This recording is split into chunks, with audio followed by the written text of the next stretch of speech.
श्रीशैले सदया पात्रम् दीभक्त्यादि गुणान्नममितीन्द्रप्रवणम् वन्दे रम्यजामातरम् मुनिम् लक्ष्मीनाथसमारम्भाम् नारयामुनमध्यमामप्रदानार्यपर्यन्ताम् वन्दे गुरुपरम्पराम् यो नित्यमच्युतपदाम् भुजयुग्मयुग्मव्यामोहदत्तरितराणि कृणाय मेने अस्मत्पुरोर्भगवतोऽस्य दयैकसिन्धो रामानुजस्य चरणौ शरणम् प्रपद्ये माता पिता युवतयस्तनया विभूतिः सर्वम् यदेव नियमेन मदन्वयानाम् आद्यस्य नः कुलपते मुकुलाभिरामम् श्रीमत्सरण्युगणम् प्रणमामि मूर्ध्ना भूतम् सरस्तमरदार्पय भट्टनाथ श्रीभक्तिधारकुलशेखरयोगिवाहान् भक्तान्विदेवपरायतीन्द्रस्तात् श्रीमत्पराङ्कुलमणिः प्रणतोऽस्मि नित्यम्।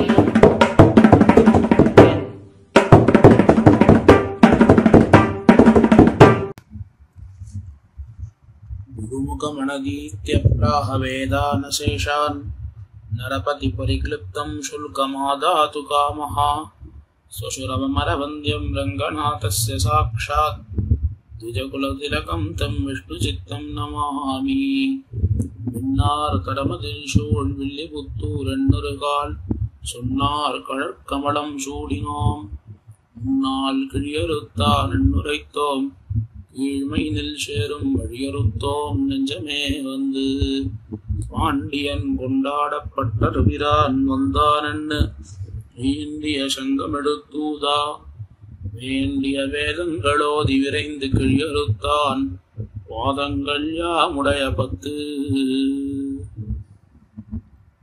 பெரியாழ்வார் திருமொழியிலே 5ஆம் பத்தில 3வது பதிகம் துக்கச்சுடலை என்கிற பதிகம்.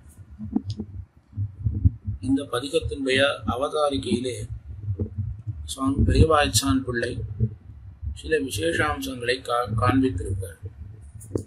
அதாவது திருவாய்மொழியிலே சூழ்விசும் பனிமுகில் என்கிற பதிகத்திலேயும் திருமாலிருஞ்சோலைமலை என்கிற பதிகத்திலேயும் சொல்லப்பட்ட அர்த்தமானது இதற்கு முந்தின பதிகத்திலே ஆழ்வாராலே நெய்க்குடத்தை பற்றிங்கிற பதிகத்திலே சொல்லப்பட்டது. இந்த பதிகத்தினாலே முனியே நான் முகனேங்கிற பதிகத்திலே 9 பாசுரங்களிலே சொல்லக்கூடிய அர்த்தத்தை ஆழ்வார் இவ்விடத்திலே அனுசந்திக்கிறார் என்று காண்பித்திருக்கார். அப்போ அவ்விடத்திலே என்ன அர்த்தம் நம்மாழ்வாராலே காண்பிக்கப்பட்டது என்பதை சிறிது பார்க்கலாம். சூழ்விசும் பனிமுகில் என்கிற பதிகத்திலே ஆழ்வார் இந்த சம்சார மண்டலத்தை விட்டு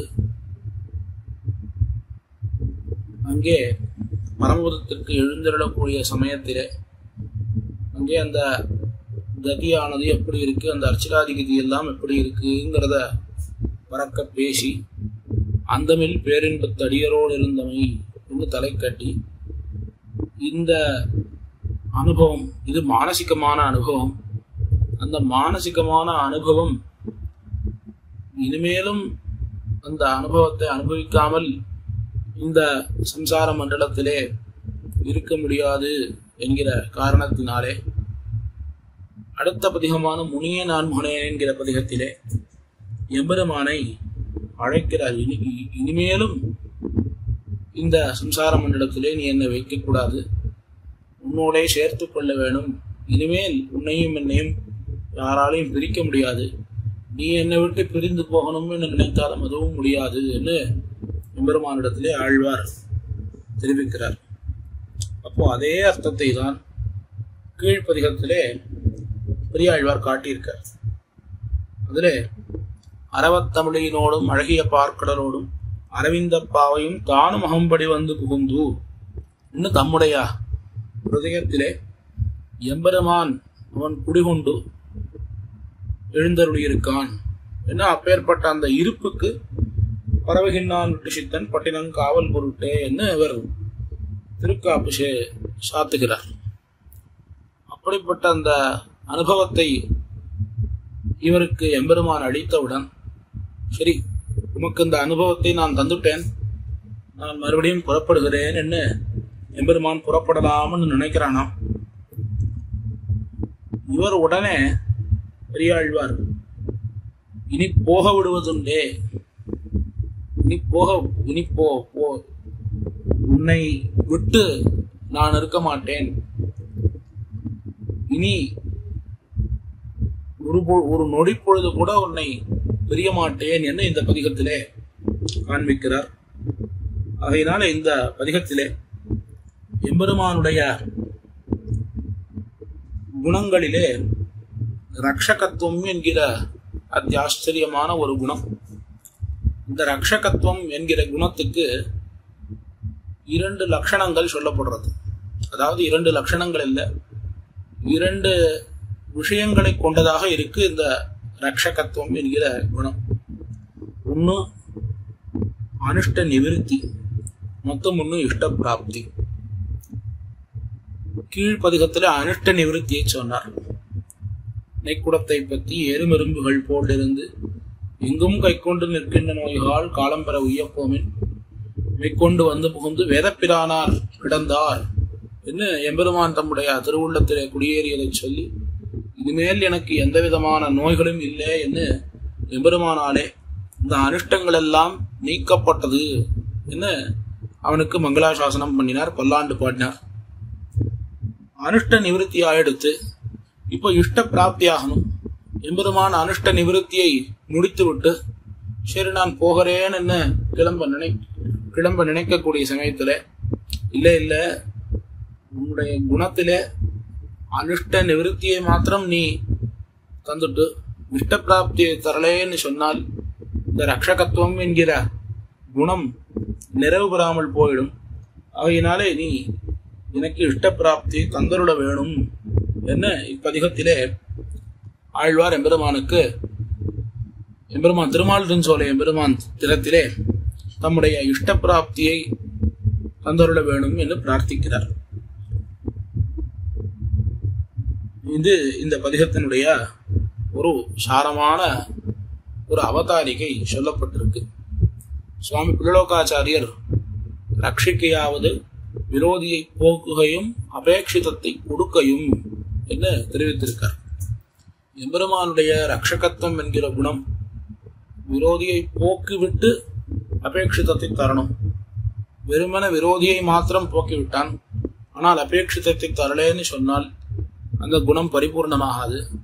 அல்லது அபேட்சிதத்தை ஒண்டி தந்துட்டான், விரோதி அப்படியே இருக்கா என்று சொன்னால் அப்பொழுதும் அந்த குணம் பரிபூர்ணமாகாது. ஆகையினாலே அவனுடைய அந்த குணத்துக்கு ஏற்ப போன பதிகத்திலே விரோதியை போக்கினான், இந்த பதிகத்தினாலே அவன் அபேட்சிதத்தை தந்தருட வேணும் என்று ஆழ்வார் பிரார்த்திக்கிறார்.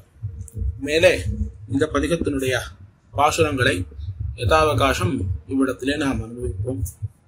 புக்கச்சுடலை சூழ்ந்து கிடந்த வலையறு பறித்து புக்கினில் புக்குன்னை கண்டு கொண்டேன் இனி போக விடுவதுண்டே, மக்களர் வரை கல்லிடை மோத இழந்தவள் தன்மயத்தில் சிக்கன வந்து பிறந்து நின்னாய் திருமாலினும் சோகலையந்தாய்.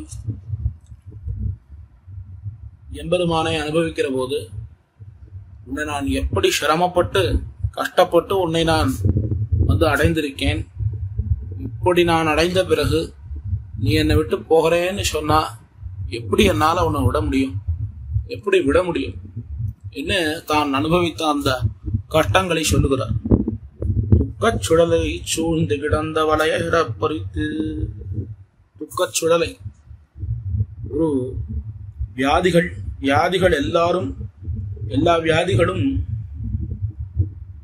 இருக்கக்கூடிய இடமா இருக்கு இந்த சரீரம். இந்த சரீரத்துக்கு வியாதிகள் இல்லைன்னு சொன்னால் சரீர பூர்த்தியானது இருக்கிறது இல்லை இந்த காலத்துல. இந்த காலத்திலே இப்படின்னா ஆழ்வாருடைய காலத்திலே அவர் இப்படி தெரிவிக்கிறார். இப்ப இந்த காலத்திலே நாம் கேட்க வேணும், இந்த சரீரத்திலே நமக்கு தெரிந்த வியாதிகள்னு சிலது இருக்கு, தெரியாத வியாதிகள்னு பலது இருக்கு. சரீரமே வியாதிதான். அப்படிப்பட்ட இந்த வியாதிகளுக்கெல்லாம் இருப்பிடமாக இருக்கக்கூடிய இந்த சரீரம், இந்த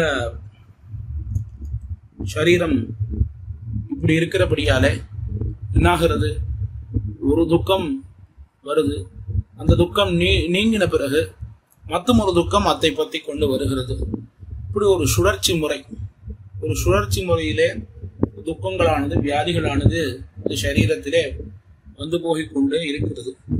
இப்படிப்பட்ட இந்த துக்க சுடலை சூழ்ந்து கிடந்த வலையை அறப்பறித்து, சரி இந்த சரீரத்திலிருந்து எப்படியாவது நாம் விடுபட்டுருவோம், இந்த சரீரம் இருந்தால் தானே நமக்கு வியாதிகள் எல்லாம் வருது, இந்த சரீரத்திலிருந்து நாம் எப்படியாவது விடுபடுவோம் என்று நினைத்தால் அதுக்கும் வழி இல்லை. இந்த அஜ்ஞானமாகிற ஒரு போர்வையிலே நாம் எல்லோரும் மூடியிருக்கிறோம்.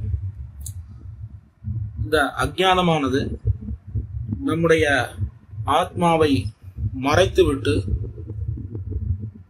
அதை நம்மை சிந்திக்க விடாமல் பகர்க்கிறது இந்த அவித்யை என்கிற ஒரு வியாதி. அப்படிப்பட்ட இந்த வலை சரீரத்தை விடுத்து எம்பெருமானை பற்றி சிந்திக்கணும், ஆத்மாவை பற்றி உணரணும் என்று நினைத்தால் அத்தை இந்த அவித்யை அஜ்ஞானம் ஆகிற இந்த வலையானது தடுத்து அதை சிந்திக்க விடாமல் செய்கிறது. அப்படிப்பட்ட இந்த துக்கச்சொல்லையை சூழ்ந்து கிடந்த வலையை அறப்பறித்து, அப்படிப்பட்ட அந்த வலையை அறுத்து விட்டு உன்னிடத்திலே நான் வந்திருக்கேன். அதுவும் எப்படி? புக்கினில் புக்கு உன்னை கண்டுகொண்டேன், புக்கவிடமெல்லாம் புக்கு உன்னை கண்டுகொண்டேன். எங்க புக்கவிடமெல்லாம், எந்தெந்த இடங்கள்லாம் என்னால் அந்தர்யாமித்துவத்திலே கண்டுகொண்டேன், உன்னுடைய பரத்தத்திலே பரமுகத்திலே கண்டுகொண்டேன், வியூகத்திலே கண்டுகொண்டேன், முகவாவதாரத்திலே உன்னை கண்டேன், அர்ச்சாவதாரம் எய்தும் அவருக்கு என்னிடத்தில் அர்ச்சாவதாரம் எளிது என்ன இருக்கக்கூடிய இந்த அர்ச்சாவதாரத்திலே உன்னை கண்டேன். இப்படியெல்லாம் உன்னுடைய இந்த பரத்துவமும் உன்னுடைய சௌலபியமும் உன்னுடைய குணங்கள் எல்லாம் தெரிந்த பிறகு, உன்னை பற்றி நன்கு அறிந்த பிறகு, ஆத்மஸ்வரூபத்தை நன்கு உணர்ந்த பிறகு நீ என்னை விட்டு போறேன்னு சொல்லற, நான் எப்படி உன்னை விட்டு போக முடியும் பெருமானே? புக்கினில் புக்குன்னை கண்டுகொண்டேன், இனி போக விடுவதுண்டே, எப்படி உன்னை விட்டு நான் போக முடியும் என்ன எம்பெருமானிடத்திலே இவர் கேட்கிறார். சரி, இந்த நோய் என்று சொன்னாரே, துக்கச்சுடையை சூழ்ந்து கிடந்தான் நோய் என்று சொன்னாரே, என்னென்ன நோய் என்னால்? தாயே தந்தை என்னும் தாரமே கிளை மக்கள் என்னும் நோயே பட்டொழிந்தேன். ஆச்சரியமா திருமங்கை ஆழ்வார் தெரிவிக்கிறார். இந்த மாந்தவியம் என்கிறதான ஒரு நோய், மாந்தவியம் என்கிற அப்ப இது வியாதியா என்னால்? யாருக்கு இது வியாதி? எப்பேற்பட்டவர்களுக்கு இது வியாதி என்னால்? இவர்கள் என்னுடையவர்கள், இது என்னுடையது என்று எல்லா விஷயத்திலேயும் எவன் ஒருவன் தன்னுடைய சொத்த புத்தியை வைத்துக் கொண்டு அவர்களுக்கு நல்லது பண்ணணும் என்ன அந்த விஷயத்திலேயே தன்னுடைய பிரவൃத்தியை பண்ணுகிறானோ, அப்பேற்பட்டவனுக்கு இவை எல்லாமே நோய், வியாதிகள். இவன் என்னை சேர்ந்தவன், அதனால இவன் நல்லபடியா இருக்கணும், இவனுக்கு எல்லா விதமான நன்மைகளும் நடக்கணும், இவர்களுக்கு எந்த விதமான தீமைகளும் நடக்கக்கூடாது என்ன, இப்படியெல்லாம் பல பேர் இருக்கிறார்கள். இப்படிப்பட்ட அந்த பாந்தவியம் என்கிறது ஒரு நோயாக ஆழ்வார்கள் தெரிவிக்கிறார்கள். அப்படிப்பட்ட அந்த நோயிலே போக்கு, இப்படியெல்லாம் அந்தந்த நோய்களை விட்டு உன்னை நான் மிகவும் சிரமப்பட்டு உன்னுடைய அத்தனை நிலைகளிலேயும் சென்று உன்னை அறிந்து உன்னை அடைவதற்காக நான் காத்து கொண்டிருக்கேன். அப்படி நான் காத்து கொண்டிருக்கக்கூடிய இந்த சமயத்துல நீ என்னை விட்டு போகிறேன்னு சொல்றியே, இது நியாயமா எம்பெருமானே? திருமாலின் சோலை மலையில எழுந்தருள் இருக்கக்கூடிய எம்பெருமானே, இப்படி நீ செய்யலாமா? இது நியாயமா என்று இவர் கேட்கிறார். இப்படி கேட்டு, மக்களறு வரை கல்லிடை மோத இழந்தவள் தன் வயத்தில் சிக்கன வந்து பிறந்து நின்னாய். நீ எப்பேற்பட்டவன்? உன்னுடைய குணம் எப்பேற்பட்டது? அந்த தேவகி பிராட்டியாருக்காக நீ அவ்வளவு இறக்கப்பட்டாய். இன்னும் எம்பெருமான் கிருஷ்ணாவதாரத்திலே செய்த அந்த செயலை இவ்விடத்திலே நினைவு கூறுகிறார். எப்படி தேவகியானவள் அவள் பட்ட அந்த வருத்தம் உன்னாலே தீர்க்கப்பட்டதோ அதே போலே உன்னை விட்டு பிரிந்து நான் பட்டிருந்த அந்த வருத்தத்தை நீதான் தீர்க்க வேண்டும் என்று தெரிவிக்கிறார். அப்படி தேவகிக்கு என்ன ஒரு வருத்தம் என்னால், தேவகிக்கும் வசுதேவருக்கும் விவாகமாயிற்று. விவாகமாகி தேவகியினுடைய சகோதரனான கம்சன் அவன் அவளிடத்தில் அவ்வளவு அன்பை வைத்தவனாக இருந்தான். ஒரே தங்கை, தன்னுடைய தங்கையினிடத்தில் அவ்வளவு பாசத்தை கொண்டவனாக இருந்தான். கடைசியா என்ன ஆயிற்று? ஒரு அசரீரி வாக்கு வந்தது. இவர்கள் இருவரையும், புது தம்பதிகளை அவர்களுடைய ராஜ்யபவனத்துக்கு அழைத்து கொண்டு போகக்கூடிய சமயத்தில் ஒரு அசரீரி வாக்கு கேட்டது. அடே கம்சா, உன்னுடைய தங்கையினிடத்துல நீ இவ்வளவு அன்பு கொண்டவனா இருக்க, இவ்வளவு பாசம் வைத்தவனா இருக்க, அவள் வயிற்றுல பிறக்கக்கூடிய 8வது குழந்தை, அதனால்தான் உனக்கு மரணம் ஏற்படும் இன்னும் ஒரு அசரீரி வாக்கு கேட்டது. உடனே அந்த அசரீரி வாக்கு கேட்டவுடன் அப்படியே அவருடைய குணம் மாறித்து. அவ்வளவு நேரம் வரையிலும் தன்னுடைய தங்கை மீது எந்த விதமான இதுவும் படாமல், அவ்வளவு யாருடைய கண்ணச்சிலும் படாமல் அப்படி அவன் பார்த்து கொண்டு வந்தான். அதே தங்கையை ஒரே நிமிஷத்திலே அந்த அசரீரி வாக்கானது அவனுக்கு விரோதியாக ஆக்கிவிட்டது. பார்த்தான், தன்னுடைய தங்கையை அவ்விடத்திலேயே வதைத்து விட வேணும் என்று முற்பட்டான். வசுதேவர் தடுத்து அவனிடத்திலே மண்டியிட்டு, இவள் வயிற்றில பிறக்கக்கூடிய குழந்தைகளால தானே உமக்கு மரணம்னு என்ன அந்த அசரீரி சொல்லித்து, அப்போ உங்க வயிற்றில பிறக்கக்கூடிய குழந்தைகளை நான் உன்னிடத்துல தரேன், எல்லாரையும் நீ கொன்று விடு, இவளை உயிரோட விட்டு விடுன்னு அவருக்கு கெஞ்சி விடான். அவ்விருவரையும் அவன் காராகிரகத்திலே அடைத்தான். அவர்களும் தங்களுக்கு பிறந்த அத்தனை குழந்தைகளையும் கம்சனிடத்திலே தந்து, அவனாலே அந்த குழந்தைகளானது அதே நொடிப்பொழுது, எந்த நொடியிலே அந்த குழந்தைகள் பிறந்ததோ, பிறந்த ஒரு 10 நொடிக்குள்ளேயே அந்த குழந்தைகள் கம்சனாலே கல்லிலே போடப்பட்டு அவ்விடத்திலேயே குழந்தைகள் மாண்டு போயின. இப்படி எல்லாம் ஆயிட்டு 6 குழந்தைகளுடைய மரணம் இப்படி நிகழ்ந்தது. 7வது குழந்தையாக தேவகியினுடைய கர்ப்பத்திலே நம்பிமூத்த பிரானான பலராமன் அவரை கருவுத்திருந்த சமயத்திலே எம்பெருமான் யோகமாயை அனுப்பி இந்த பலராமரை அவளுடைய தேவகியினுடைய கர்ப்பத்திலிருந்து வசுதேவருடைய மற்றொரு மனைவியான ரோகிணி தேவியினுடைய கர்ப்பத்திலே புகும்படி பண்ணி அவரை காப்பாற்றினான். பின்பு 8வது குழந்தையாக எம்பெருமான் பிறந்தான்.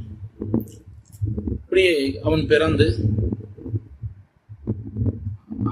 அவன் பிறந்ததான அந்த இரவு, இந்த ஓரிரவில் ஒருத்தி மகனாய் என்ன தெரிவிக்கக்கூடிய இடத்துல, அந்த இரவுக்கு முந்தினதும் அப்பேற்பட்ட இரவாக இல்லை, அதற்கு பிந்தைய இரவும் அப்படிப்பட்ட ஒரு இரவானதாக இல்லை. அப்படிப்பட்ட அந்த இரவிலே எம்பெருமான் திருவதரித்து தேவகி பிராட்டிக்கும் வசுதேவருக்கும் தான் யார் என்பதை அவன் காண்பித்து அவர்களாலே பிரார்த்திக்கப்பட்டவுடன் உபசம்ஹர சர்வாத்மன் என்று அவர்கள் பிரார்த்தித்தவுடன் தன்னுடைய விஸ்வரூபத்தை மறைத்துக் கொண்டு அவராலே திருவாய்ப்பாடிக்கு எழுந்தருள பண்ணிக்கொண்டு எம்பெருமானை அவரிடத்திலே வந்து சேர்த்தார் என்று சரித்திரம். அப்படி 6 குழந்தைகளை அவள் இழந்தாள். அவளுடைய வயிற்றிலே எம்பெருமான் 8வது சிசுவாக வந்து அவளுடைய இந்த கர்ப்பத்தை, அந்த கர்ப்பத்துக்கு அந்த ஒரு ஏத்தத்தை தந்து எம்பெருமான் அந்த கம்சனை வதம் பண்ணினான். இப்படி எம்பெருமான் எப்படி அந்த தேவகியினுடைய துயரை தீர்த்தானோ, அதுபோல எப்படி நீ தீர்த்தையோ அதுபோல என்னுடைய துயரையும் தீர்க்க வேணும் என்ன விடத்திலே தெரிவிக்கிறார். சிக்கன வந்து பிறந்திருந்தாய் திருமாலரின் சோலை என்றாய். இந்த திருமாலரின் சோலையிலே பெரியாழ்வாருக்கு அப்படி ஒரு ஈடுபாடு அளவு கடந்த ஒரு ஈடுபாடு திருமாலின் சோலை எம்பெருமானிடத்திலே. அதனால அந்த எம்பெருமானிடத்திலே இவர் அந்த நிலையை எப்படி இந்த தேவகி பிராட்டிக்கு அந்த துயரானது உன்னாலே தீர்க்கப்பட்டதோ அதே போல உன்னை விட்டு நான் பிரிந்திருந்த இந்த துயரையும் நீதான் தீர்க்க வேண்டும் என்று இந்த பாசுரத்தாலே தெரிவிக்கிறார். முதல் பாசுரத்திலே எம்பெருமானுடைய ஸ்வரூபத்தை பெற வேண்டும் என்னால் என்ன செய்ய வேண்டும் என்று தெரிவித்தார். அடுத்த பாசுரத்தாலே எம்பெருமானுடைய பிரணயித்துவ குணம் அத்தை பெற வேண்டும் என்னால் என்ன செய்ய வேண்டும் என்று தெரிவிக்கிறார். அழைத்து வைத்தேன் நினைப்போகரட்டேன் இந்த நிந்திர ஞானங்களால் ஒளித்திடில் திருவான கண்டாய் நீ ஒருவர்க்கும் மெய்யனில்லை அழித்தெங்கும் நாடும் நகரமும் தம்முடை தீவினை தீர்க்கொடுத்து தெளித்து வலம் செய்யும் தீர்த்தமுடை திருமாலிரும் சோகலை என்றாய். எம்பெருமானே, நான் எப்படி வந்திருக்கிறேன் வளைத்து வைத்தேன். அதாவது உதாரர்கள்,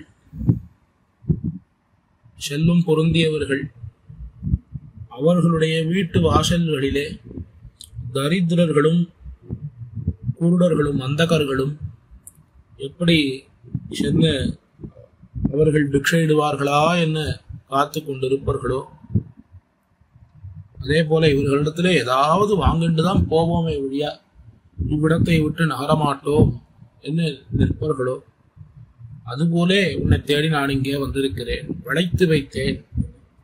அதே போல பரதாழ்வான் எப்படி வர்ணசாலை வாசலிலேயே கிடந்தானோ, பெருமாள்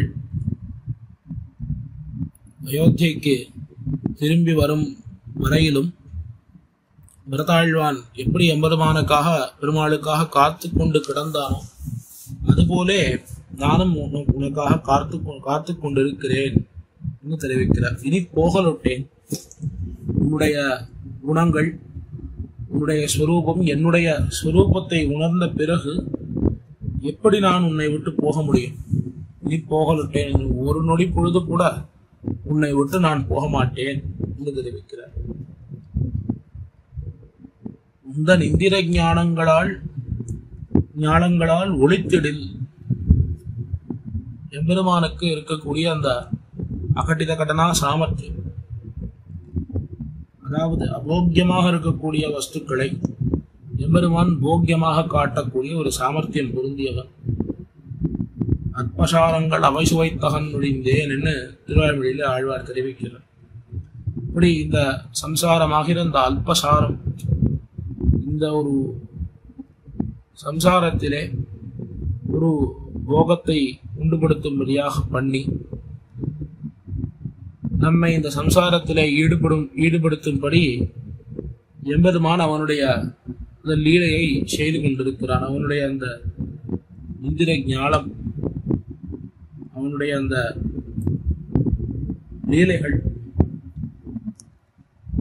இப்படிப்பட்ட அந்த லீலைகளை செய்யக்கூடிய இந்த எம்பெருமான் அவனிடத்திலே ஒரு கேட்கிறார். ஒளித்திடில் நின் திருவான கண்டாய் நீ ஒருவருக்கும் மெய்யனில்லை.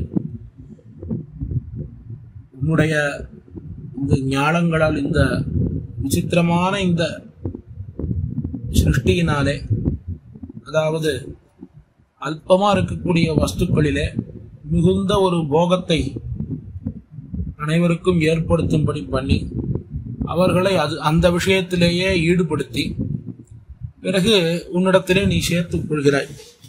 இப்படிப்பட்ட உன்னுடைய இந்த மாயாஜாலத்தை அதிலிருந்து நான் மீண்டு உன்னிடத்திலே வந்து சேர்ந்திருக்கிறேன்.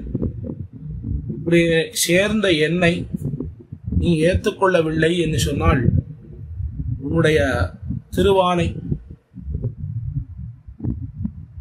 அதாவது உன்னுடைய சங்கல்பம், உன்னிடத்திலே உன்னை தேடி வந்தவர்களை நீ விடமாட்டேன் என்று நீ ஒரு பொழுதும் நான் கைவிட மாட்டேன் என்று நீ சங்கல்பித்திருக்காய். உன்னிடத்திலே சரணாகதி செய்யக்கூடியவர்களை நான் ரட்சிப்பேன் என்று நீ சங்கல்பம் செய்திருக்காயே. இப்படி நான் வந்த அந்த வருகையை உணர்ந்து நீ என்னை ஏற்றுக்கொள்ளவில்லை என்னால் அந்த ஆணை என்ன விடுவது? இப்படி நீ செய்யலாமா என்ன எம்பெருமானை பார்த்து கேட்கிறார். உடனே எம்பெருமான் கேட்கிறான், சரி, வளைத்து வைத்தேன் நேர், என்னிடத்திலே வந்து சேர்ந்திருக்கேன், இப்படி துன்பப்பட்டு இந்த சம்சாரத்திலே உடன்னு பிறகு அதிலிருந்து திருந்தி என்னிடத்திலே வந்திருக்கிறேன் என்று சொன்னேன். என்னுடைய சங்கல்பம், நான் சொன்னதான அந்த வாக்கு அது பொய்யாக விடும் என்று சொன்னேன். இதெல்லாம் சரி, நீ ஒருவருக்கும் மெய்யன் அல்ல என்று சொல்கிறீரே, எப்படி இது என்று எம்பெருமான் கேட்கிறான். அதற்கு அத்தியாச்சரியமா அவர் சொல்கிறார். வியாக்கியானத்திலே காட்டப்பட்டிருக்கிறது, கருமலர் கூந்தல் ஒருத்தி தன்னை கடை கணித்து ஆங்கே ஒருத்தி தன்பால் மறிவு மனம் வைத்து மற்றொருத்தி குறைத்து ஒரு பேதைக்கு போய் குறித்து. பெருமாள் திருமொழியிலே ஒரு பாசுரம். அந்த பாசுரத்திலே என்ன தெரிவிக்கிறார் என்றால், கண்ணனம் பெருமான் அவனுடைய சேஷ்டிதங்கள் எப்படி இருக்கு என்பதை அனுபவிக்கிறார் குலசேகர ஆழ்வார் அவ்விடத்திலே. பெருமான் என்ன பண்ணுகிறானாம், ஒரு கோபஸ்திரீ அவள் தலைமுடியை கட்டக்கூடிய சமயத்திலே அவளை பார்க்கிறான். பின்பு அவளை பார்த்து அவளோட ஒரு ஸ்நேகம் பண்ணுகிறான். பிறகு அதே இடத்திலேயே மற்றொருத்தியை பார்க்கிறான், அவளிடத்திலேயும் ஒரு ஸ்நேகம் பண்ணுகிறான்.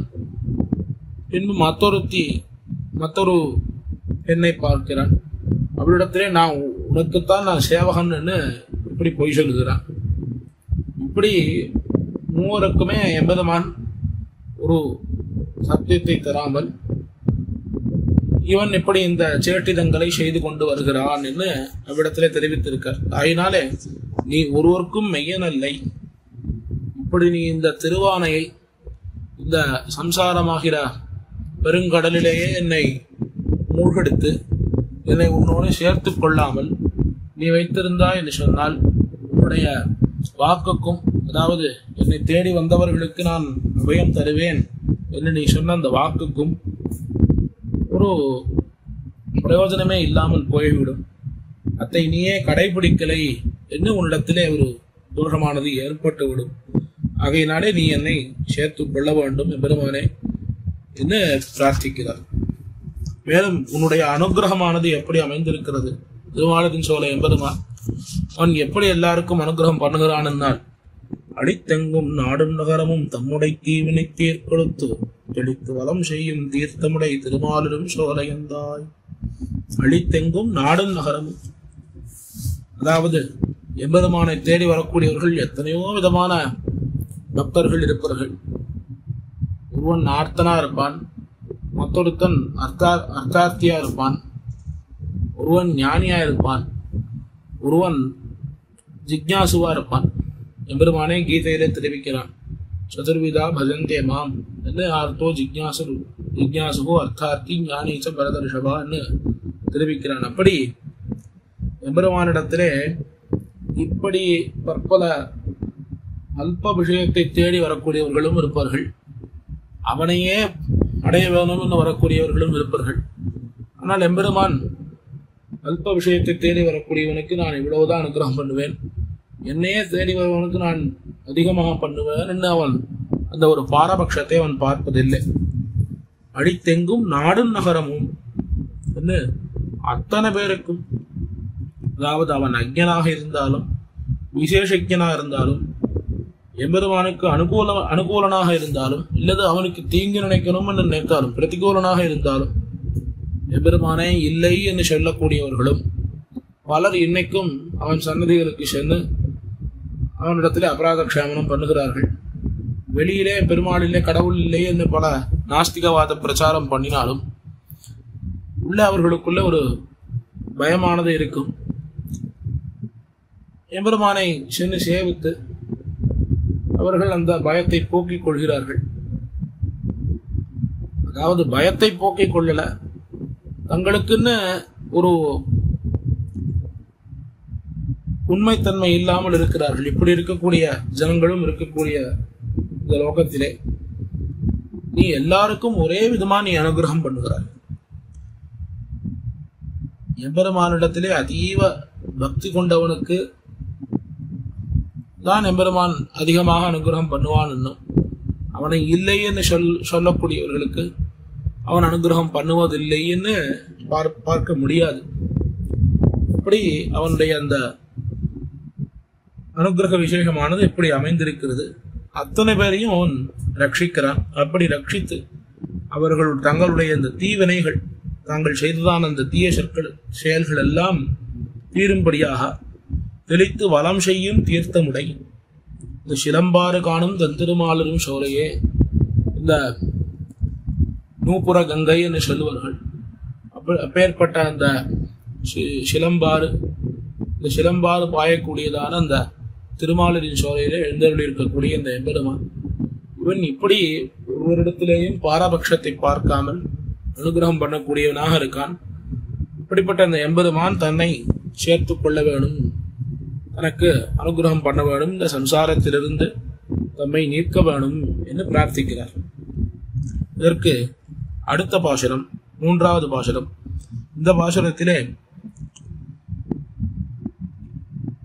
எம்பெருமான் தனக்கு தன்னுடைய ஸ்வரூபத்தை இவர் பெற வேண்டிய இருந்ததாலே எம்பெருமானை ரக்ஷி என்று சொன்னார். முதல் பாசுரத்தாலும் இரண்டாவது பாசுரத்தாலே அவனுடைய பிரணயத்துவத்தை சொன்னார். பேர்பட்ட இந்த 2 குணங்களையும் தெரிவித்த பிறகு எம்பெருமான் தன்னை ரட்சிக்கவில்லை என்னால் அவனுக்கு ஏற்படக்கூடிய இந்த தேஜோ ஹானி, அப்படிப்பட்ட அந்த குறை உனக்கு ஏற்படாமல் நீ என்ன ரட்சிக்க வேணும் என்று தெரிவிக்கிறார். தனக்கு பணி செய்திருக்கும் தவமுடைய நினைப்போயொருவன் தனக்கு பணிந்து அடைத்தலை நிற்கை நீ சாயழிவு கண்டாய் உனத்தினை புதுவவி காட்டி உன் பொன்னடி வாழ்கவென்ன இனப்புறவர புதியதுன்னும் எழில் மாலிரும் சோலையந்தாய். எம்பெருமானே, நான் எப்பேற்பட்டவனாக இருக்கேன் என்னால் உனக்கு பணி செய்திருக்கும் தவமுடைய, அதாவது எம்பெருமானுக்கு கைங்கரியம் பண்ண வேண்டும் என்னால் முதலிலே சேஷத்வ ஞானம் பிறக்கணும். எம்பெருமான் தலைவன், நாம் அவனுக்கு தொண்டன் என்கிற அந்த ஒரு சேஷத்வ ஞானம் பிறக்கணும். பின்பு அந்த சேஷ விருத்தியிலே ஆசை வரணும், ஈடுபாடு வரணும். பிறகு அவனிடத்திலே கைங்கரியம் செய்து எப்படி அவனுக்கு அந்த தொண்டானது செய்யப்பட வேண்டும் என்று இருக்கிறது. இந்த ஒரு நிலையை அடைந்தவனாக நான் இருக்கேன். உனக்கு பணி செய்திருக்கும் தவமுடையேன். உன்னுடைய பிரசாதம், அதாவது எம்பெருமானுடைய கைங்கரியமும் நாம் பண்ணக்கூடிய பிரார்த்தனையாலே வருவது என்று நினைக்காமல் அவனே தரக்கூடிய அந்த பிரசாதமாக நினைத்து நாம் பண்ணணும். ஏதோ நாம் கைங்கரியம் பண்ணணும்னு பிரார்த்திக்கிறோம், ஆகையினால தான் நமக்கு இந்த கைங்கரியம் கிடைக்கிறது என்ன இந்த ஒரு உபயத்திலே ஆசையானது இருக்கக்கூடாது. நம் போன்ற சம்சாரிகளுக்கு உபாய அனுஷ்டானம் முடிந்த பிறகு உடனே உபயத்திலே ஆசை வரும். ஆனால் ஆழ்வார்களுக்கு அப்படி இல்லை. இப்படி எம்பெருமானுடைய பிரசாதமாக அந்த கைங்கரியத்தை உணர்ந்து இப்படி நான் இருக்கக்கூடிய நிலையில இனிப்போயொருவன் தனக்கு பணிந்து, சரி, இப்படி எம்பெருமானிடத்திலே இந்த ஒரு சேஷத்துவ ஞானம் பிறந்து அவனுடைய கைங்கரியத்திலே ஈடுபட்டு இருக்கக்கூடிய இவர் எப்படி வேற ஒருத்தருக்கு பணிவிடை செய்வார் என்னால், ஒருவேளை எம்பெருமான் அவனுடைய இந்திர ஞானங்கள், அந்த மாயாஜாலங்களை எல்லாம் காட்டி பின்னாடி தள்ளினான் என்னால், ஒருவன் தனக்கு பணிந்து, பிரம்மா முதலான எத்தனையோ தேவர்கள், அவர்கள் யாராக இருந்தாலும் யாருக்கு நான் பணிவிட செய்தாலும் அடைத்தலை நிற்கே நின் சாய அழிவு கண்டாய். நான் அவர்களிடத்திலே சென்னேன் என்றால் அது உன்னுடைய தேஜஸுக்குத்தான் ஹானியே தவிர எனக்கு அது ஒன்றும் புதுமை இல்லை. உன்னிடத்திலே இந்த சேஷத்துவ புத்தி பிறந்து நீ தரக்கூடிய இந்த கைங்கரியத்தை உன்னுடைய பிரசாதமாக எண்ணி நான் இந்த கைங்கரியத்தை செய்து கொண்டிருக்கக்கூடியவனாக இருக்கேன். அப்பேற்பட்ட என்னை நீ உன்னுடைய மாயாஜாலங்களை எல்லாம் காண்பித்து வேறு ஒருவரிடத்திலே தள்ளினே என்று சொன்னால் அது ஒன்றும் எனக்கு இழுக்கு இல்லை, உனக்குத்தான் இழுக்கு, பார்த்துக்கோ என்று தெரிவிக்கிறார். என்ன தெரிவித்து இந்த திருமாலின் சோலை மலை அது எப்படி இருக்கிறது என்பதை தெரிவிக்கிறார். உனத்தினை கிள்ளி புதுவை காட்டி உன் பொன்னடி வாழ்கவன் இனக்குறவர் புதுவதன்னும் எழில் மாலரும் சோலையந்தாய். நான் எப்பேற்பட்டவன் என்னால் இந்த திணைகள், அந்த திணைகளை கிள்ளி கொணர்ந்து அதிலே உனக்கு பிரசாதம் கண்டருள பண்ணி அதை நீ அமுது செய்த பிறகு நான் அதை சுவீகரிக்கக்கூடியவனாக இருக்கேன். உன் பொன்னடி வாழ்கவன்னு உன்னுடைய திருவடிகளுக்கு பல்லாண்டு பாடிக்கொண்டு இப்படி நான் இருந்து கொண்டிருக்கேன். ஆகையினாலே என்னை நீ உன்னுடைய இந்திர ஞானங்களை எல்லாம் காண்பித்து வேறு ஒரு இடத்திலே அகப்படும்படியாக பண்ணேன்னு சொன்னால் அது உன்னுடைய தேஜஸுக்குத்தான் ஹானியை தவிர எனக்கு அது ஒன்றும் புதுசு இல்லை என்று ஆழ்வார் தெரிவிக்கிறார். எனக்கு அது ஒன்றும் புதுமை இல்லை, ஏன்னா நான் எப்பேற்பட்டவன். உனக்கு எப்பொழுதும் பல்லாண்டு பாடக்கூடியவன். பெரியாழ்வார் எப்பொழுதும் எம்பெருமானுக்கு திருப்பல்லாண்டு பாடுவதிலே மிகுந்த ஊற்றமுடையவர். மற்றைய ஆழ்வார்களுக்கு இது காதாச்சித்யம், இவருக்கு இது நித்தியம் என்று பூர்வாச்சாரியர்கள் தெரிவிக்கிறார்கள். இவருடைய மங்களாசாசன வைபவத்தை இன்னமும் நாம் அதை ஸ்ரீவில்லிபுத்தூரிலே பார்க்கலாம். தினமும் பெரியாழ்வார் அவருடைய அனுஷ்டானம் முடிந்த பிறகு வடபெருங்கோருடைய மங்களாசாசனம் செய்துத்தான் அந்த நித்தியப்படியே முடித்துக் கொள்கிறார். அப்படி இந்த ஒரு சேவையானது நம்மால இன்னளவும் சேவிக்கும்படியாக அமைந்திருக்கிறது. அப்படி இந்த திருமாலின் சோலையில் எழுந்துள்ளிருக்கிற எம்பெருமானுக்கு நான் எப்பொழுதும் உன்னுடைய சேஷபூதனாகத்தான் இருக்கேன்.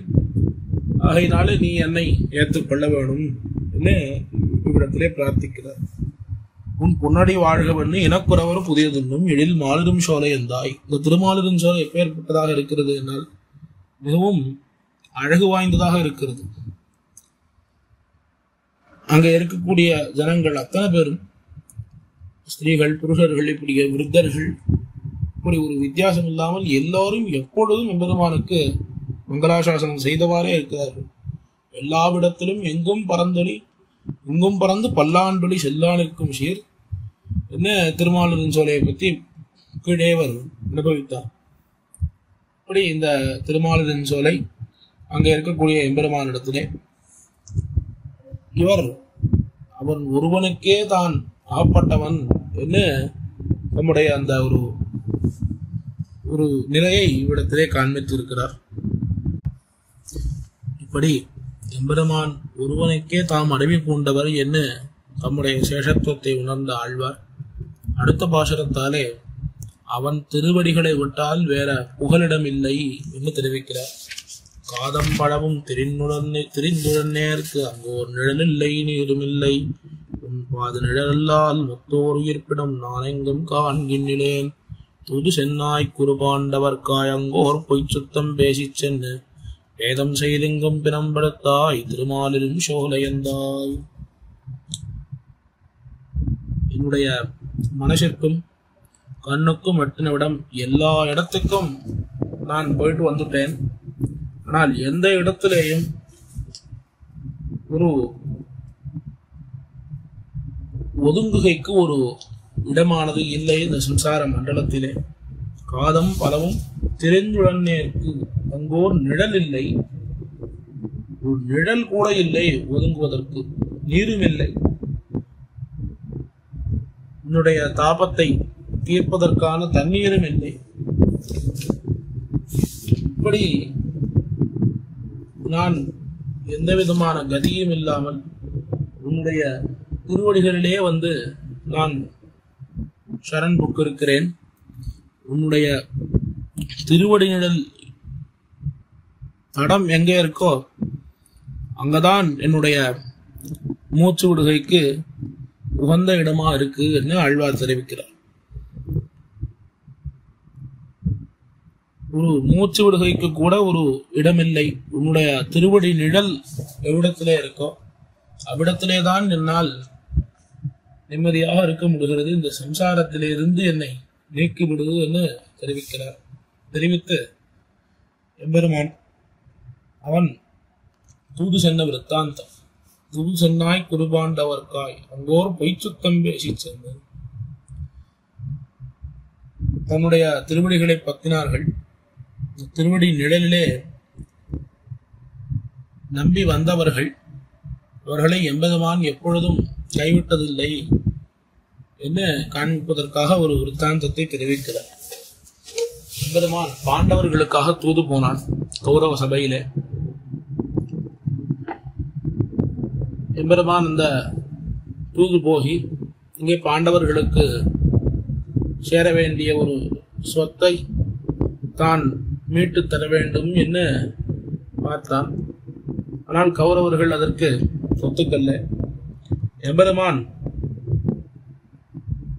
அதாவது கௌரவர்களுக்கும் பாண்டவர்களுக்கும் 2 பேருக்கும் நடுவில் எனக்கு பேதம் இல்லை என்று அவன் ஒரு பொய் சொத்தம் ஒரு பொய் உறவு சொல்லி 2 பேருக்கும் ஒரு கலகத்தை ஏற்படுத்தி இந்த பாரத யுத்தத்திலே அத்தனை பேரையும் எல்லா சேனையும் கொல்லாமாக்கோல் கொலை செய்து பாரத போல் எல்லா சேனையும் விருநிலத்தை வித்த வந்தாய் என்று அத்தனை பேரையும் எம்பெருமான் துஷ்டர்கள் அத்தனை பேரையும் சம்ஹாரம் பண்ணினான். சம்ஹரித்து தன்னுடைய திருவடிகளிலே ஆசிரியத்த அந்த பாண்டவர்களுக்கு தன் திருவடி நிழலிலே ஒதுங்கினவர்களுக்கு இந்த ராஜ்யத்தை மீட்டுக் கொடுத்தான் என்று அந்த சரித்திரம். இப்படி எம்பெருமானுடைய அந்த திருவடி நிழலிலே ஒரு அல்பமான விஷயத்திற்காக அவர்கள் ஒதுங்கினார்கள். அவர்களுக்கே நீ இப்படி ஒரு அவர்களுடைய காரியத்தை செய்து கொடுத்தாய். நான் உன்னையே பெற வேணும், உன்னிடத்திலே சேர வேண்டும் என்னே உன்னுடைய திருவடி நிழலிலே வந்து ஒதுங்கிக் கொண்டிருக்கிறேன். அவையினாலே என்னை நீ சேர்த்துக் கொள்ள வேண்டும் என்று இந்த திருமாலின் சோலை எம்பெருமானிடத்திலே பிரார்த்திக்கிறார். இப்படி எம்பெருமானுடைய திருவடிகள் இல்லாத ஒரு இடம் நமக்கு புகலிடம் இல்லை என்ன தெரிவித்து அடுத்த பாசுரத்தாலே தாம் பெற்ற அந்த பேற்றை அனுசந்திக்கிறார். தாம் பெற்ற அந்த பேருக்கு எம்பெருமான் அவனுக்கு எத்தனை கிருத்தஜதை சொன்னாலும் போராது. அதனால எம்பெருமானுக்கு கிருத்தஜதை தெரிவிக்கிறார். மேலும் அந்த எம்பெருமான் தனக்கு அனுகிரகம் செய்து தம்மோடே சேர்த்துக் கொள்ள வேண்டும் என்பதற்காக காலுமழா கண்ண நீரும் இல்லா உடல் சோர்ந்து நடங்கி உரல் மேலுமழா மயிர்கூச்சுமரா என தோள்களும் வீழ்வழியா மாடுகளா நிற்கும் என் மனனே உன்னை வாழத்தலை பெய்திட்டேன் செடுகளா நிற்கும் நீள் சுனசூழ் திருமாலிலும் சோலையந்தாய். இவருடைய நிலையானது எப்படி இருக்கிறது என்றால் காலுமிழா கண்ண நீரும் இல்லா உடல் சோர்ந்து நடுங்கி காலாலும் நெஞ்சடியும் கண் சுழலும் என நம்மாழ்வார் தெரிவிக்கிறார். அதுபோல எம்பெருமான் தனக்கு பண்ணின அந்த அனுகிரக விசேஷத்தை பெற்றவுடன் அவ்வளவு பரவசமாக இருக்கார்.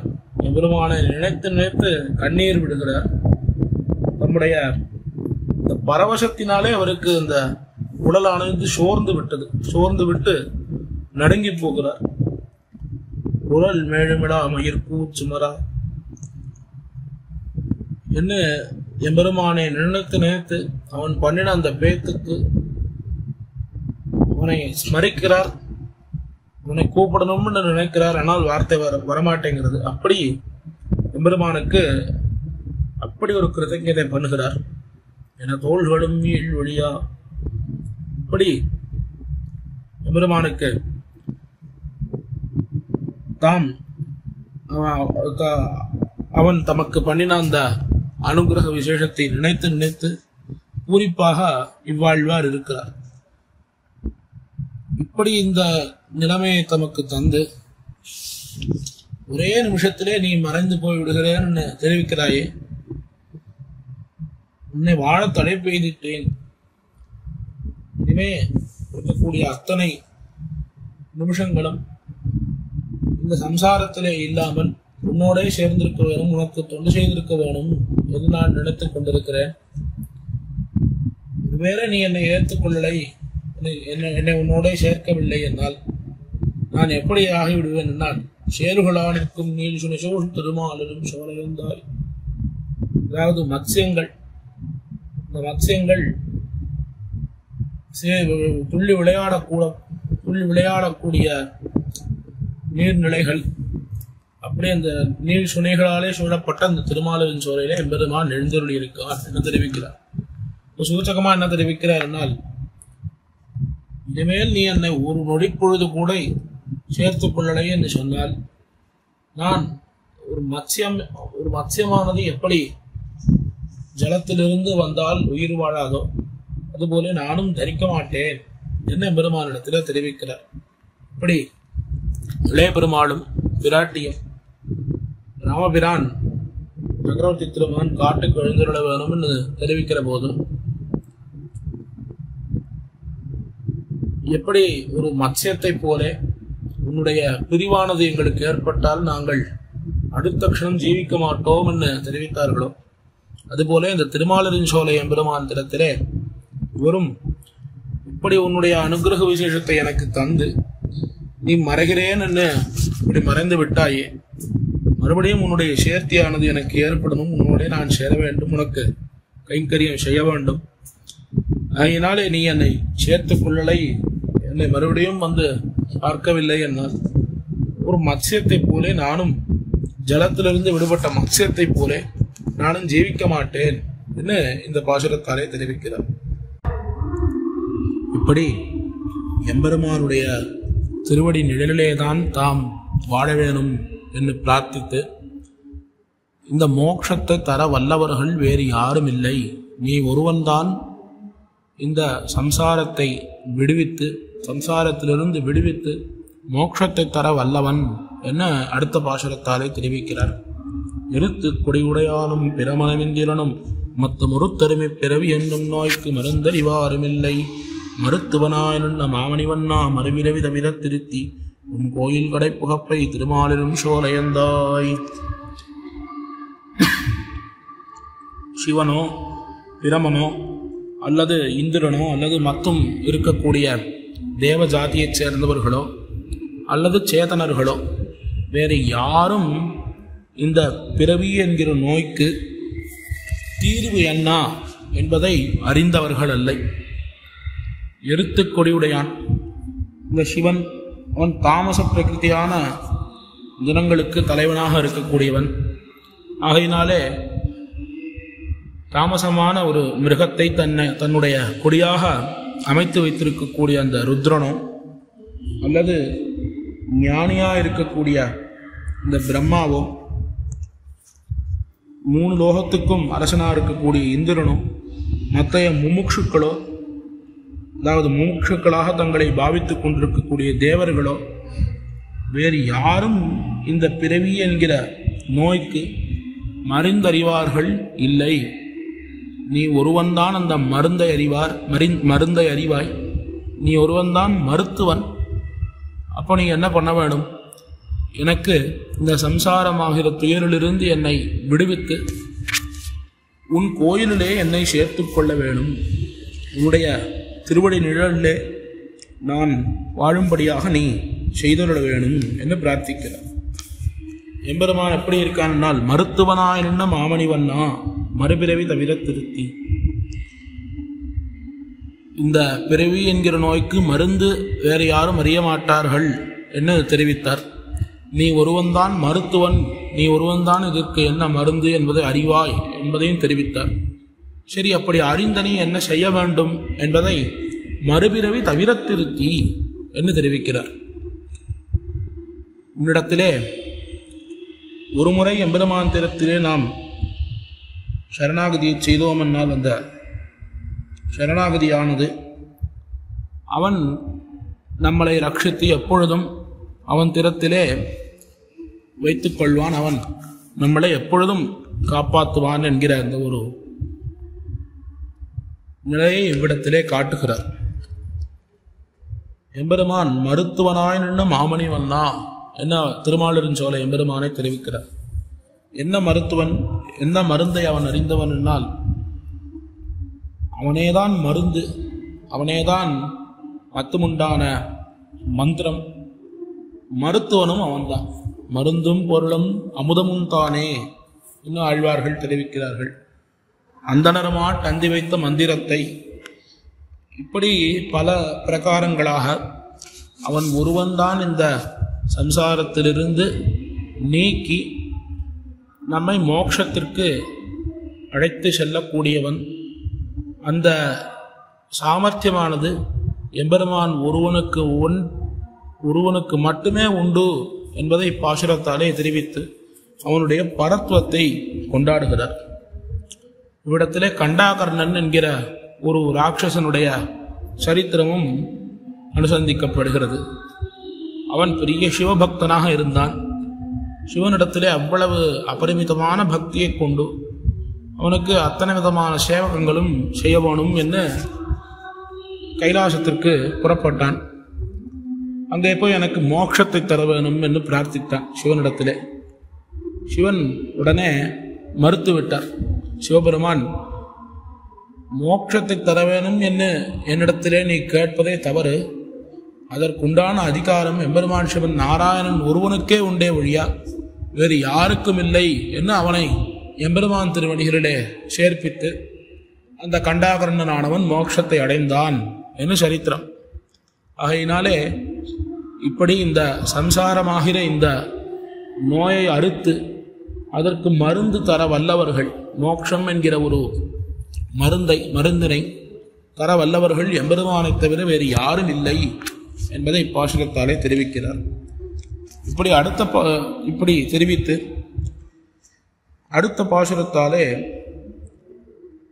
தன்னுடைய பிராப்தியையும் தர வேணும் என்று பிரார்த்திக்கிறார். எப்படி எம்பெருமான் நமக்கு ஞானத்தை தந்தார், அவன் விஷயமான ஞானத்தை எம்பெருமான் தான் அருளினான். ஞானத்தை அளித்து இவ்வளவு காலம் இந்த சம்சாரத்திலே நீ என்னை வைத்து விட்டாய், இனிமேலும் என்னால் பொறுக்க முடியாது, ஆகையினாலே பிராப்தியையும் நீ தர வேணும் என அடுத்த பாசுரத்தாலே தெரிவிக்கிறார். அக்கறை என்னும் மனத்த கடல் வழிந்தி உன்பேரருளால் இக்கரையேறி இழைத்திருந்தேனை அஞ்சேரென்னு கை கவியாய் சக்கரமும் தரக்கைகளும் கண்களும் பீதகவாடையோடும் செக்கர் நிறத்து சிவப்புடையாய் திருமாலரும் சோலையந்தாய். எம்பெருமான் என் எப்பேற்பட்டவனாக இருக்கான் என்னால் அக்கறை என்னும் மனத்த கடலுழிந்தி உன் பேரருளால் இக்கரையேறி இழைத்திருந்தேன். இந்த சம்சாரம் என்கிறதான பெருங்கடலிலே என்னை தள்ளியிருந்தாலும் உன்னுடைய நிருகேதுக கிருபையினாலே நான் இக்கரை ஏறினேன். இந்த நித்திய விபூதியான மோட்ச சாம்ராஜ்யத்திற்கு வர வேண்டும் என்ன என்னுடைய மனசானது அதிலே புகுந்தது. நம்மாழ்வார் திருவாய்மொழியில் அத்தியாச்சரியமாக தெரிவிக்கிறார். அரியா காலத்துள்ளே அடிமைக்க நண்பு செய்வித்து அரியா மாமாயத்து அடியே என வைத்தாயால். இவ்விடத்திலே வியாக்கியானம் தெரிவிக்கிற போது, வியாக்கியானம் பண்ணுகிற போது சுவாமி திருமாலையாண்டார் எம்பெருமானாருக்கு ஒருவாறாக அர்த்தம் தெரிவித்தார். சுவாமி எம்பெருமானார் அதற்கு இப்படி ஆள வந்தார் அர்த்தம் சொல்லியிருக்க மாட்டார்னு எனக்கு தோணுகிறது என்ன அத்தியாச்சரியமாக அதை அன்வயித்து ஒரு அர்த்தம் சாதித்தார். அரியா மாமாயத்து அடியேன வைத்தாயால், அப்படி நீ வைத்திருந்தாலும் இந்த சம்சாரமாகிற சாகரத்திலே என்னை நீ புகுத்து இருந்தாலும் அரியா காலத்துள்ளே அடிமைக்க அன்பு செய்வித்தாய். நான் உன்னை பற்றி அறிய வேண்டும், நினைக்க வேண்டும் என்று நான் நினைப்பதற்கு முன்னாலே நீயே எனக்குள்ளே புகுந்து என்னுடைய நிலை என்ன, நீ எப்பேற்பட்டவன், உனக்கு நான் எப்பேற்பட்ட தாசபூதன், என்னுடைய தொண்டு எப்படி நான் செய்ய வேண்டும் என்கிற அத்தனை விஷயத்தையும் நீ எனக்கு தந்தாய் என்ன சுவாமி ஆள வந்தார் சாதிப்பர் என்ன எம்பெருமானார் சாதித்திருப்பர் என்ன எம்பெருமானார் இவ்விடத்திலே அர்த்தம் காண்பித்தார். அதே விஷயத்தைத்தான் பெரியாழ்வாரும் இப்பாசுரத்தாலே சொல்லுகிறார். அக்கறை என்னும் அனர்த்த கடலுழந்தி உன் பேரருளால் இக்கரை ஏறி இழைத்திருந்தேனே. சம்சாரத்திலே நான் திளைத்திருந்தாலும் உன்னுடைய ஒரு நெருகேதுக கிருபையினாலே நான் இக்கரை ஏறினேன். இந்த நித்திய விபூதியாகிற இந்த மோட்ச சாம்ராஜ்யத்தை அடைய வேணும் என்று நான் வந்திருக்கேன். இப்படி வந்திருக்கக்கூடிய என்னை நீ அஞ்சேர் என்ன கை கவியாய் நீ ஆழ்வீர், எம்மை நீர் காண வந்திருக்கிறீர். இனிமேல் உமக்கு எந்த விதமான பயமும் இல்லை, நீர் பயப்பட வேண்டாம் என்று நீ எனக்கு அபயப்பிரதானம் பண்ணியருள வேணும். எப்படி விபீஷண ஆழ்வானுக்கு எம்பெருமான் ராமபிரான் அபயம் சர்வபூதேபியோ ததாமி என்று அந்த அபயப்பிரதானம் பண்ணினானோ, அதே போலே திருமாலின் சோழையந்தாய் நீ எனக்கு இந்த அபயப்பிரதானம் செய்துள்ள வேணும் என்று பிரார்த்திக்கிறார். அது எப்படி பண்ண வேணும் என்னால், சக்கரமும் தடக்கைகளும் கண்களும் பீதக வாடையோடும் சக்கர நிறத்து சிவப்புடையாய். எப்படி நீ அபயப்பிரதானம் செய்துள்ள வேணும் என்னால், உன்னுடைய திருவாழி ஆழ்வானுடையதும் அதே போல சக்கரமும் தடக்கைகளும் சங்கமும் பீதக வாடையோடும் கண்களும் பீதக வாடையோடும் எம்பெருமான் இப்படி அபயப்பிரதானம் பண்ணிருள வேணும் என்று பிரார்த்தித்து, அவன் எப்படி அபயப்பிரதானம் பண்ணுகிறான் என்னால், சம்சாரமாக இந்த சாகரத்திலே விழுந்திருக்கக்கூடிய நம்மை எப்படி அவன் மீட்டெடுக்கிறான் என்னால் அவனுடைய திவ்யாயுதங்களையும் வடிவழகையும் காண்பித்துத்தான். ஆகையினாலே அவனுடைய ஆயுதங்களுக்கும் அவனுடைய வடிவழகுக்கும் இவ்விடத்திலே மங்களாசாசனம் பண்ணுகிறார். சக்கரமும் தரக்கைகளும் கண்களும் பீதக வாடையோடும் எம்பெருமானுடைய திருவாழி ஆழ்வான் என்ன, அவனுடைய திருக்கைகள் என்ன, திருக்கண்கள் என்ன, செந்தாமரை கண்ணா இருக்கக்கூடிய அந்த திருக்கண்கள் என்ன, அவனுடைய பீதக வாடை, இப்படி அப்பேற்பட்ட அந்த சௌந்தரியத்தையும் அவனுடைய ஆயுதங்களுக்கும் பல்லாண்டு பாடி நீ எனக்கு அபயப்பிரதானம் பண்ணியருள வேணும் என்று இந்த பாசுரத்தாலே பிரார்த்திக்கிறார். இப்படி இதுவரையில் எம்பெருமான் இந்த சம்சாரத்திலே தன்னை செய்தாலும் எம்பெருமான் மீது ஏற்பட்டிருக்கக்கூடிய அந்த பக்தியை அவன்தான் சர்வ ரக்ஷகன் என்று அறியும்படியான தன்மையை அவன் தந்தபடியாலே இவ்வளவு காலம் நான் காத்து கொண்டிருந்தேன். இனிமேல் என்னால் அந்த தன்மையை உணர்ந்த பிறகும் இந்த சம்சாரத்திலே ஜீவிக்க முடியாது. ஆகையினாலே நீ என்னை மிகவும் விரைந்து ஏற்றுக்கொள்ள வேணும் என அடுத்த பாசுரத்தாலே தெரிவிக்கிறார். எத்தனை காலம் எத்தனை ஊழியும் இன்னொரு நாளை என்னே, இத்தனை காலமும் போய் கிரிப்பட்டேன் இனி உன்னை போகலுட்டேன். மைத்து நன்மார்களை வாழ்வித்து மாத்தலர் நூத்து வரை கெடுத்தாய், சித்தம் நின்பாளது அருதி என்னே திருமாலரும் சோலையந்தாய். எத்தனை காலம் எத்தனை ஊழி, உன்னை அறியாமல் இந்த சம்சாரத்திலே நான் எத்தனை காலம் உழந்து கொண்டிருந்தேன். இன்றைக்கு நேற்றை நாளை என்ன இப்படி நிகழ்காலம் வருங்காலம் கழிந்த காலம், அது மட்டுமல்ல எத்தனை காலம் எத்தனை வருஷங்கள் எத்தனை பட்சங்கள் எத்தனை மாசங்கள் எத்தனை ஊழிகள் எவ்வளவு பிரளயங்கள் மகா பிரளயங்கள் எல்லாம் ஏற்பட்டும் உன்னை அறியாமல் உந்திரத்திலே இந்த மனதை செலுத்தாமல் இந்த சம்சாரத்திலே நான் உழண்டு கொண்டிருந்தேன்.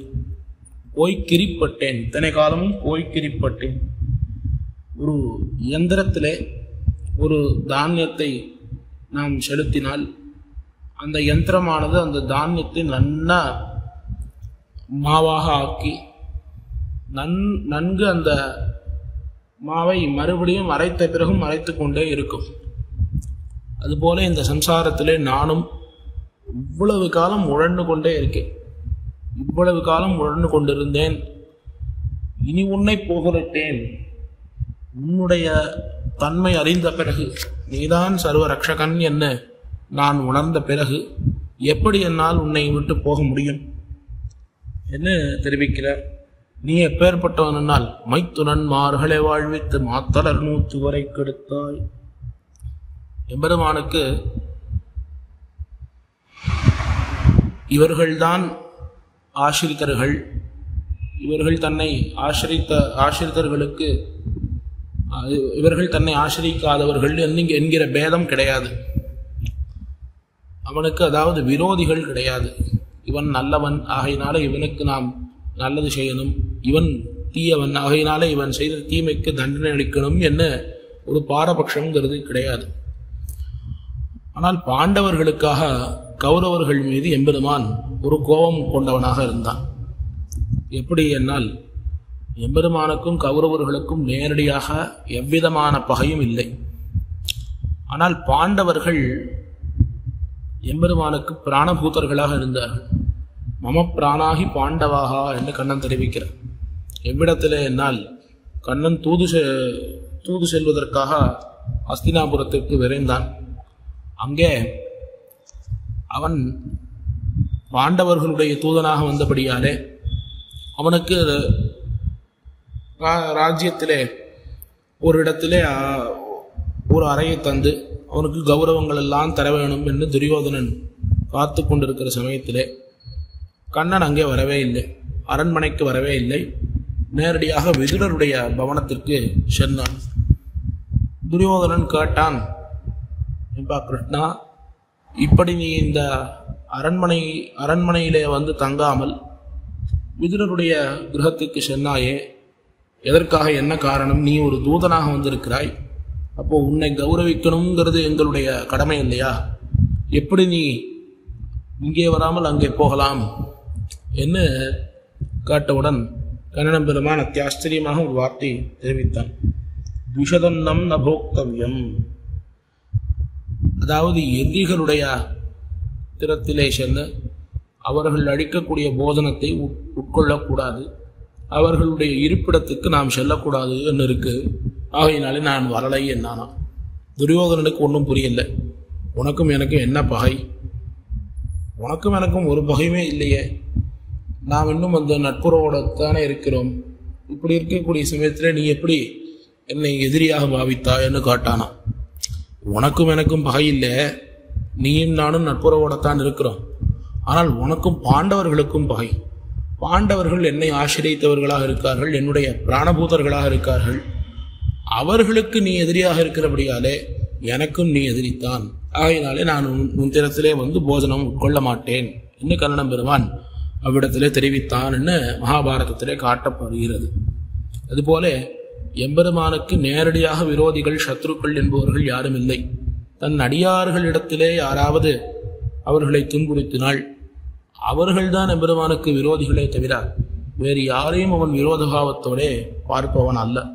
இப்படி மைத்துனன்மார்களை வாழ்வித்து மாத்தலர் 100 வரை கெடுத்தாய். அந்த மகாபாரத யுத்தத்திலே பாண்டவர்களை வாழ்வித்து அவர்களுடைய சத்ருக்கள் அத்தனை பேரையும் எம்பெருமான் அழித்தான், நாசம் செய்தான். சித்தம் நின்பால் அதருதி என்னே திருமாலிலும் சோலையந்தாய். பேர்பட்ட உன்னுடைய திறத்திலே என்னுடைய சித்தமானது இருக்கு, என்னுடைய சிந்தனையானது எப்பொழுதும் உன் திருவடிவாரத்திலே தான் இருக்கிறது. ஆகையினாலே நீ என்னை சேர்த்து கொள்ள வேண்டும் என்று இப்பாசுரத்தாலே தெரிவிக்கிறார். இப்படி எத்தனை காலமும் போய் எத்தனை காலமும் எத்தனை ஒழியும் என்ன இந்த இவ்வளவு காலம் உன்னை நான் விட்டு பிரிந்திருந்தேன் என்று தெரிவித்து, பிறகு உன்னுடைய அடிமை செய்வதற்காகத்தான் நான் பிறந்திருந்தேன், உன்னுடைய கைங்கரியம்தான் பரமபுருஷார்த்தம் என்பதை நான் உணர்ந்திருந்தேன் என்ன அடுத்த பாசுரத்தாலே தெரிவிக்கிறார். அன்னு வயிற்றில் கிடந்திருந்தே அடிமை செய்யலொத்திருப்பன், இன்னு இங்குன்னை கண்டுகொண்டேன் இனிப்போக விழுவதுண்டே, சென்னங்கு வாரணை ஆயிரந்தோடும் திருச்சக்கரம் அதனால் சென்னி திசை வீடச் செத்தாய் திருமாலிலும் சோலையந்தாய். நான் கர்ப்பவாசத்திலே இருக்கக்கூடிய சமயத்திலே, கர்ப்பத்திலே இருந்த சமயத்திலே உனக்கு அடிமை செய்வதே புருஷார்த்தம் என்று துணிந்திருப்பன். அப்படி இருந்த நான் இன்னும் இங்கு உன்னை கண்டுகொண்டேன், உன்னுடைய கைங்கரியமே புருஷார்த்தம் என்னே நான் பிறந்தேன். அப்படிப்பட்ட உன்னை இங்கே நான் பார்த்தேன், இனி இங்கு உன்னை கண்டுகொண்டேன், இனி போக விடுவதுண்டே. இப்படி நான் உன்னை பார்த்த பிறகு எப்படி நீ என்னை போக விடலாம்? அல்லது நான் எப்படி உன்னை விட்டு போவேன்?